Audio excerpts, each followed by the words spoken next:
Senin 8 September 2025, perombakan kabinet disampaikan oleh Menteri Sekretaris Negara Prasetyo Hadi.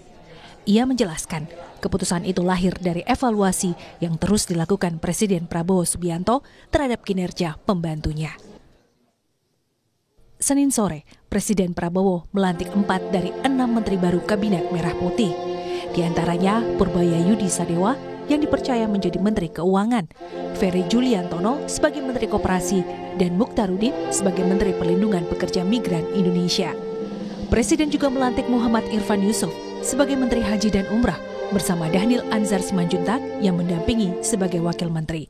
Sementara itu, 2 nama lain yang disebut akan menempati kursi Menko Polkam dan Menteri Pemuda dan Olahraga masih belum diumumkan Presiden.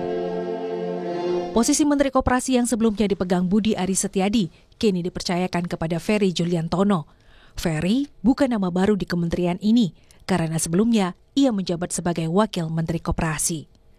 Posisi Menteri Perlindungan Pekerja Migran Indonesia yang sebelumnya diisi Abdul Qadir Karding kini resmi dijabat oleh Mukhtaruddin. Mukhtaruddin bukan sosok baru di dunia politik. Ia sebelumnya duduk di DPR RI dari fraksi Partai Golkar.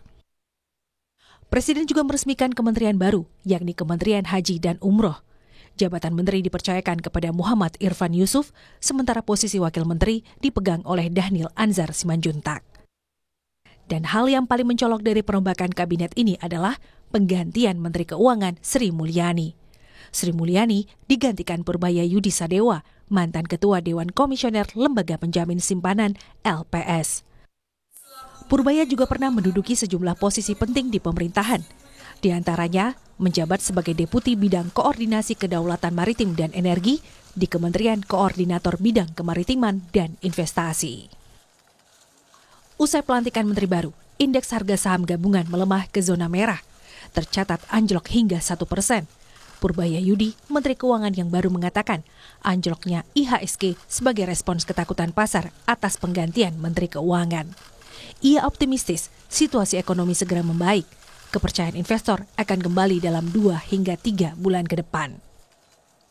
RAPBN 2026 dirancang untuk menjaga kesinambungan kebijakan fiskal yang disiplin sekaligus berpihak kepada rakyat. Fokus utamanya diarahkan pada penguatan ketahanan pangan, peningkatan kualitas pendidikan, perluasan layanan kesehatan, serta pelindungan sosial bagi kelompok rentan. Dengan RAPBN ini, pemerintah berupaya memastikan belanja negara lebih efektif, memberikan manfaat nyata bagi masyarakat, serta memperkuat daya tahan ekonomi nasional di tengah ketidakpastian global. Dalam dialog di program Sapa Indonesia Pagi, Selasa 9 September, Henry Satrio, pakar komunikasi politik Lembaga Survei Kedai Kopi, menilai reshuffle tetap terkait kinerja, sekaligus respons pemerintah terhadap gelombang protes publik atas tunjangan mewah anggota DPR dan melonjaknya biaya hidup masyarakat. Nah, memang kalau kita lihat ya perhatiannya ada di Kementerian Keuangan pasti, ada di Menteri Keuangan. Kenapa?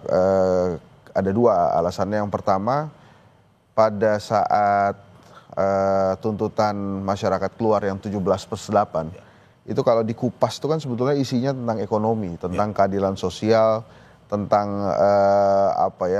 rasa muak dan lain-lain, tapi ujungnya itu adalah keuangan, bagaimana kondisi ekonomi kita ya. Betul, perut rakyat itu menjerit gitu ya. Dan yang kedua, selain tentang 17+8, ini kan fiskal kita kan memang sedang tidak bagus gitu ya. Dan dalam ilmu sederhananya itu, kalau fiskal nggak bagus, negara biasanya melaksanakan 2 kebijakan aja, ya. Hutang atau pungut gitu kan. Ya. Artinya kalau mungut ini pakai pajak. Ya.